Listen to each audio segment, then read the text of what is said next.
আসসালামু আলাইকুম এভরিওয়ান। ঈদ মোবারক। এইবার ঈদে বাড়িতে গিয়েছিলাম ঈদ করার জন্য সবাই মিলে।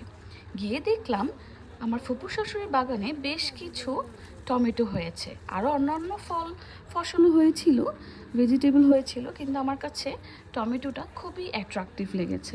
তাই আমি আমার দুই ফুপু শাশুড়িকে নিয়ে চলে গেলাম তার বাগানে টমেটো তোলার জন্য। টমেটোগুলো পেকে লাল হয়ে গিয়েছিল এবং সম্পূর্ণ রাসায়নিক ফ্রি ছিল, অর্গানিক। আমার ফুপু শাশুড়ি নিজের হাতে এই গাছগুলো লাগিয়েছিলেন এবং তারা দুজন মিলে নিজের হাতে আমাকে খুব সুন্দর করে বাছাই করে টমেটোগুলো তুলে দিচ্ছিলেন এবং এগুলো আমরা কীভাবে সংরক্ষণ করতে পারবো, দীর্ঘদিন ফ্রিজে রেখে খেতে পারবো, সেই পদ্ধতিটিও বলে দিয়েছিলেন। আমার কিন্তু খুবই ভালো লাগছিল। আমরা তো আসলে ঢাকায় এমনটা দেখতে পাই না, বাজার থেকে কিনে নিয়ে এসে রেডিমেড খাই, কিন্তু গাছের এরকম ফসল দেখে আমার কিন্তু সত্যিই খুব ভালো লেগেছিল।